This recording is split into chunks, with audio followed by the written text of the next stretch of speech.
Hello all and welcome to Interverse Uncharted. This is a little bit out of the ordinary. I know I'm coming to you on a Thursday, but I got a little bit of breaking news that I want to share with you and something that could be kind of an update to the Wednesday video for Starship. So, let's get into the news, alright? So today, they launched Starship. Pretty cool, right? They finally got there. They finally did it. Today was the second launch attempt of Starship.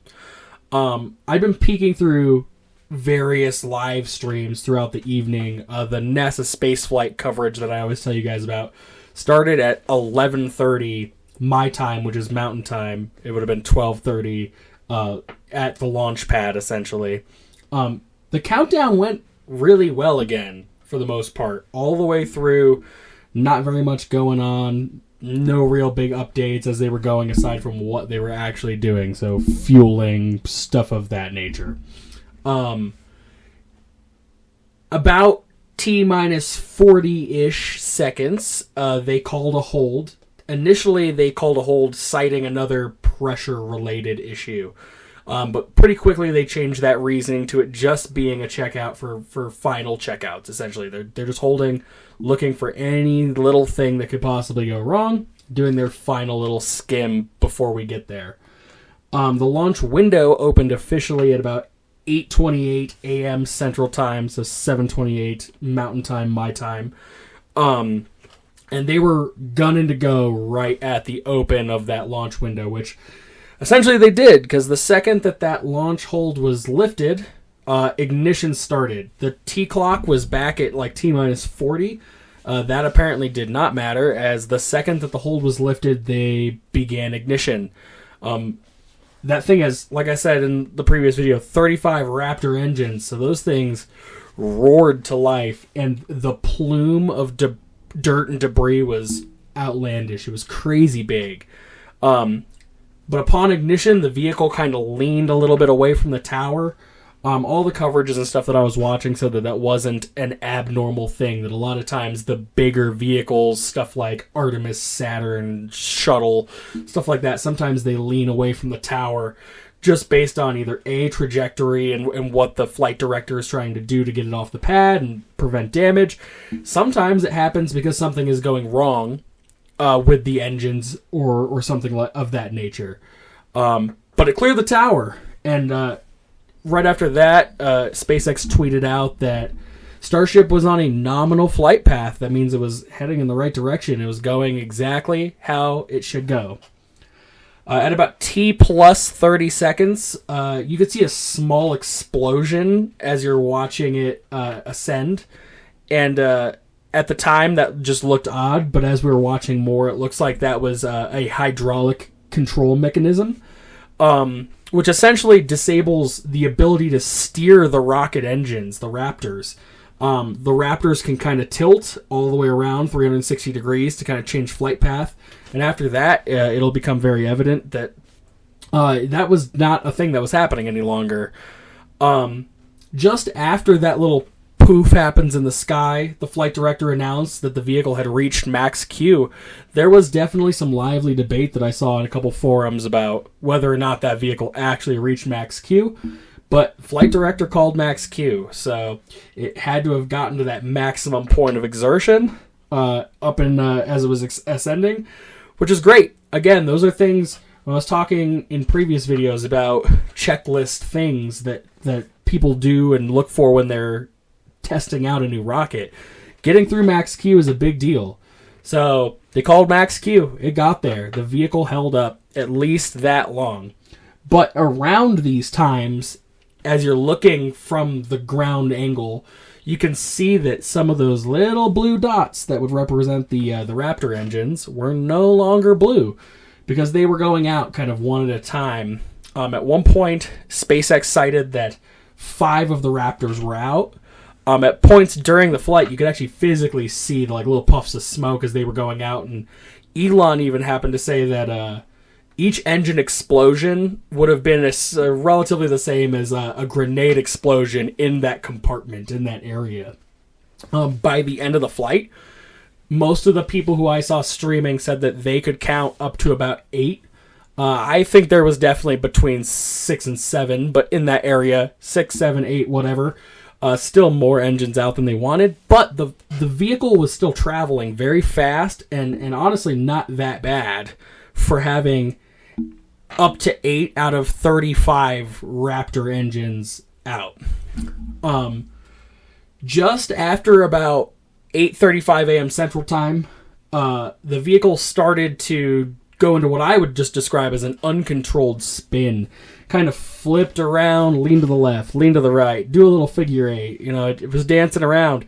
The NSF coverage that I was watching, even they were kind of dumbfounded at what was happening. And it was definitely cited as uncontrolled spin at that point. They let this go for a few minutes. It's over the Gulf. There was no lives in danger, no property in danger. And I think that the longer they were going to try to let it go, they were trying to figure out what was happening and how they could fix it or what exactly the problem was. But around 8:37 a.m. Central Time, SpaceX activated the FTS, or the flight termination sequence, and blew up the vehicle and the booster over the Gulf. Now, essentially, I think I explained this in another video, but I'll kind of get into what FTS just does real quick. This vehicle operates on liquid nitrogen and liquid oxygen. Both are extremely cold, and when mixed together, don't do generally very happy things with each other. So the FTS system is essentially a box with an explosive that sits right on the edge of where the tank that holds the liquid oxygen meets the tank that holds the liquid nitrogen. And when you blow up that little spot, the two liquids converge, bang, there goes your vehicle. So that's essentially what they did. They decided that enough was enough, and they terminated the flight. Let's just kind of talk about the fallout here of what we at least know so far. SpaceX so far really hasn't said very much about what occurred during this flight. But I'm sure that as the week rolls on, they're going to start saying exactly what they saw, exactly what they got data-wise as to what was happening. Perhaps they'll even be able to tell us what happened with the Raptor engines, and hopefully they can, so that when they get ready for another test flight with another vehicle and another booster, we don't have these same situations. Like I said before, by the end of the flight, it did look like up to 8 Raptor engines were off, and that's probably what you could assume helped cause this vehicle to start going off course. There was some damage visible in and around the launch complex at Starbase, but at this time, as far as I know, the roads remain closed into that area, and if they don't remain closed to the public, they're probably closed to the public, and they're just letting emergency personnel and stuff in to start looking around. But when people are fully allowed back in and SpaceX crew starts going in, I'm sure we'll be able to get a deeper understanding of what the actual damage is. But the tower, the tank farm, Starhopper, were all visibly intact. Perhaps, some light damage from dust and debris flying around. But those 3 things were intact. And at least the tower and the tank farm, if level 0 right there had any real damage, it would have been a lot longer to the next test flight, because they would have had to have rebuilt and redone a lot of stuff in order to get to that next test flight before they could even build a lot of the stuff. So good to see that level at least seems moderately undamaged. Obviously, buildings, fences, construction equipment were visibly damaged on camera angles and photos that we had seen. And NASA Space Flight had a van out on the property for one of their launch cameras, and that van was very visibly beat up. So if anybody from NASA Space Flight happens to tune into this for any reason, sorry about your van, guys. Was in a close spot, and probably could have been a whole lot worse, but thanks a lot for all those sweet angles you guys always get. Obviously there's some positives though, right? Like, they're going to get some great data out of how long this flight was. They're going to get a lot of data about exactly what was happening during the flight, and they'll be able to use that data to find and fix these issues before we get to the next test flight. Like I said, the pad seemed moderately undamaged, aside from a couple of the things I mentioned earlier, the things around the complex, the fences, the construction vehicles, stuff like that. But the physical tower and the physical pad seem to be moderately intact and ready to go, and I'm sure that as the week rolls on, we'll hear more about their inspections of those pieces of the property. Nobody was hurt, right? This was over the open water, and test flights have gone work. And honestly, if you go on to SpaceX's YouTube and all that, you can find countless explosions of these little water tower looking Starship prototypes. So this is kind of how test flights go a lot of times, is they got to build them up and they send them off, and sometimes you learn things the hard way by having things explode.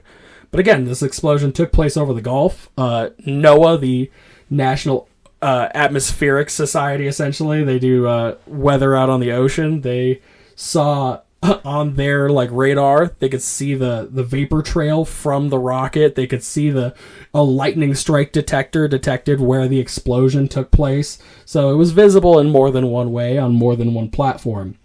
But the best positive of all of this is going to be that this means they're going to try again. This means we're going to get another Starship launch. We're going to get another build. And until we get to those, we are going to get more Falcon 9s. There should be a Falcon Heavy coming up, if not tonight, later in the week.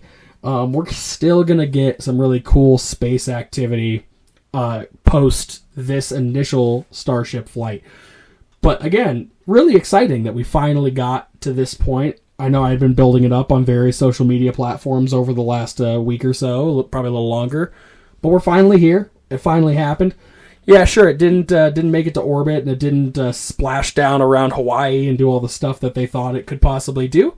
But we still got off the pad. We still cleared the tower, and we still finally had this test launch happen. Elon tweeted shortly after the vehicle exploded. I'll just read you the quote. He said, "Congrats at SpaceX team on an exciting test launch of Starship. Learned a lot for next test launch in a few months." So real quick, let's just talk timetable here. A few months to me kind of seems ambitious, right? But if you look at the launch complex, if you go onto YouTube, you can find 24-hour coverage of Starbase. In their building complex, they have a lot of Starships and a lot of boosters sitting in their hangars. So it could be quick. I think right now the important part is that they figure out exactly what broke and how it broke and how we got to where we're at right now, and take their time to get us to where the next test flight doesn't go this way. We need to get better and better and better. He wants to, like I said in the previous video, he wants to have 1,000 of these things launched before he does anything too crazy with it. And he already signed on for crazy because he signed on for the Artemis project for Artemis 3 and Artemis 4. So we got a timetable here that he needs to get these things ready by.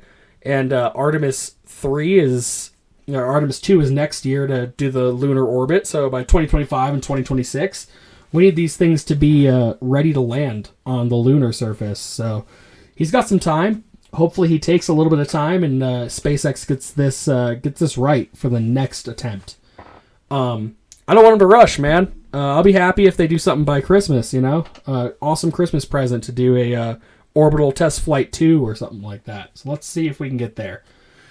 All right, guys. Well, I just wanted to jump on here real quick and tell you guys kind of how this flight went. I couldn't just wait to get to next week to do it on the next Introverse Uncharted episode.